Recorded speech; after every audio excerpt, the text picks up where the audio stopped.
ब्रह्मपुर गोपालपुर निर्वाचन मंडली अंतर्गत रंगेईलुंडा ब्लॉक कनिसी और कोलापंथ ग्राम पंचायत ग्रामांचल भित्तिभूमिर विकास और रूपांतरीकरण कार्यक्रम निमंते आयोजित पंचायत स्तरीय सचेतनता कार्यक्रम में मान्यवर ब्रह्मपुर विधायक तथा जिला योजना कमिटी अध्यक्ष श्री विक्रम कुमार पंडा जोगदे प्रदीप प्रज्वलन कर उद्घाटन करने सहित उपस्थित जिला परिषद उपाध्यक्ष सदस्य और सदस्य ब्लॉक अध्यक्ष सरपंच समिति सभ्य स्थानीय जनप्रतिनिधि विभागीय पद अधिकारी बीजेडी नेतृवृंद कर्मी तथा ग्रामवासी गहन रही सभा को संबोधित करी माननीय मुख्यमंत्री श्रीजुक्त नवीन पट्टनायक आम ओडिशा तथा नवीन ओडिशा और 5T माध्यम ग्रामांचल बंध विद्यालय मंदिर पार्क कोठाघर इत्यादि रूपांतरीकरण तथा विकास नारी सशक्तिकरण स्वास्थ्य शिक्षा कृषि जलसेचन पीवा पानी जन्मठू आरंभ कर मृत्यु शज्या पर्यंत श्मशान घाटरे अंत्येष्टि क्रिया पर्यंत बहु योजना गुड़िक लागू करने प्राथमिकता दे आसथिबारु मान्यवर विधायक और ग्रामवासी माने मान्यवर मुख्यमंत्री को धन्यवाद जणाइबा सहित हार्दिक कृतज्ञता ज्ञापन करथिले। समिति सभ्य मोर सान भाई गणेश बाबू एवं समस्त वार्ड मेंबर कनिसी पंचायतर पीओ एम मिलित उद्यम आज ये कार्यक्रम होता जो मु सर्वप्रथम सरपंच समिति सभ्य वार्ड मेंबर पीओ एवं ब्लॉक समस्त अधिकारी मानक मोर धन्यवाद ज्ञापन कर माँ मैंने आज माननीय मुख्यमंत्री श्रीयुत नवीन पट्टनायक सारा भारत वर्ष में 1 नंबर मुख्यमंत्री भाव परिगणित होती से खाली 1 नंबर मुख्यमंत्री होना कार्यकलाप गरीब जनसाधारण जनहितकर कार्यक्रम करी आज से 1 नंबर मुख्यमंत्री होती आज ओडिशा को रूपांतरीकरण कर 1 नंबर होती आज माननीय मुख्यमंत्री श्रीयुत नवीन पट्टनायक जन्म ठारू मृत्यु पर्यंत जन्म हेले 5,000 टंका ममता योजना रे मृत्युवरण कले शवदाह करने 3,000 टंका एवं ता मझिरे पिला माने पाठ पढ़ाई मागणारे स्कूल पुस्तक मध्याह्न भोजन बही सबु प्रकार व्यवस्था कर कृषक मानक कालिया योजना रे तांको आर्थिक राशि दे जीवली से मनोबल भांगी न जाए से व्यवस्था कर निर्माण श्रमिक मान घर करने पैसा झील बाहर करने पैसा पुओ बाहर करने पैसा घर करने पैसा पिला माने पाठ पढ़ाई पैसा यही भाव विभिन्न व्यवस्था कर आज माननीय मुख्यमंत्री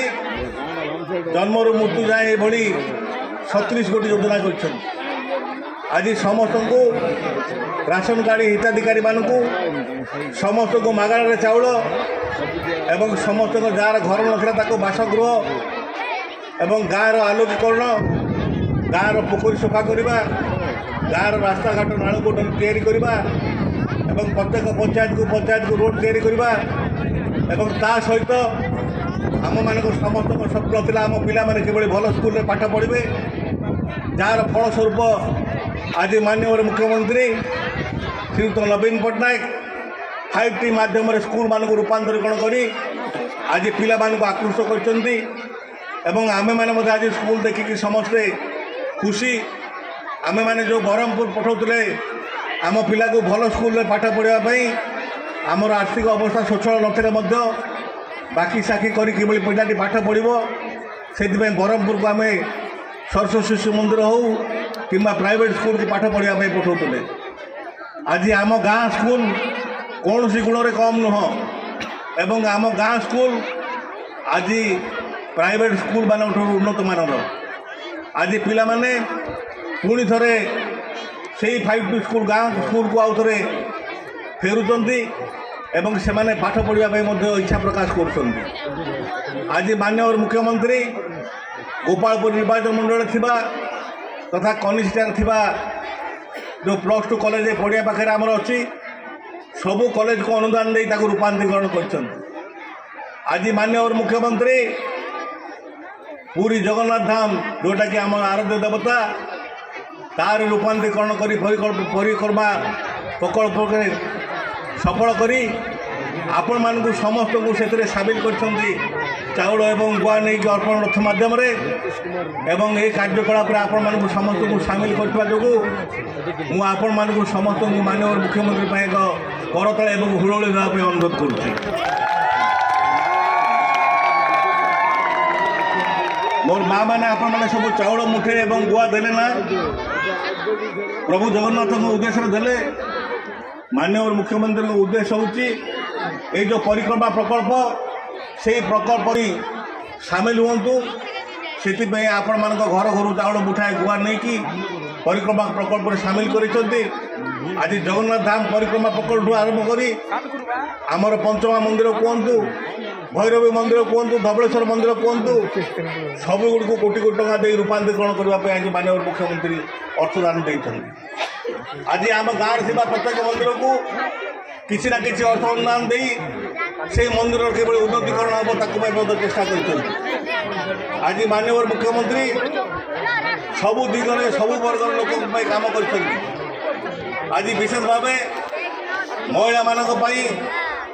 एसएचजी ग्रुप मान को सशक्तिकरण करने महिला मान राजनीतिक क्षेत्र सशक्तिकरण करने आज महिला मान स्थान संरक्षण देते। लोकाल बॉडी इलेक्शन में 50 भाग स्थान संरक्षण देते जार फलस्वरूप आज आमर यही पाखर यही गाँव आमर यही अंचल जिला परिषद सभ्या सुश्री राजेश्वरी द्वारा आज जिला परिषद उपाध्यक्ष भाव जिला रही पार्टी सी आम गाँव आज अच्छा आम गाँव आपण सरपंच सुज्ञानी देवी महोदया जी कि सुज्ञानी पात्र बी सुज्ञानी पात्र सी जड़े महिला सुजोग मिली सरपंच हाँपाई। आज आपण मान भर साधारण महिला जड़े आज ब्लॉक चेयरमैन जड़े घर महिला जी कि सीएच उषाराणी सी आज अनुपस्थित अच्छा देह खराब होगा जो प्रतिनिधि नरेश बाबू जी कि आम समस्त जनाशुना जड़े समाजसेवी आज नरेश बाबू आम गाँव उपस्थित अच्छा से आउ जड़े महिला जी कि आम उपाध्यक्षा श्री अनिता महानकोट सी आम गाँव उपस्थित अच्छा। आज आम जिला परिषद सभ्य दीपक सामंत उपस्थित अच्छा एवं आमर समाजसेवी रामहरि पात्र आरंभ करी आमर समस्त सरपंच पाख अंचल एवं समस्त समिति सभ्य ब्रह्मपुर ज्योतिरंजन गौड़ रिपोर्ट संघर्ष टीवी।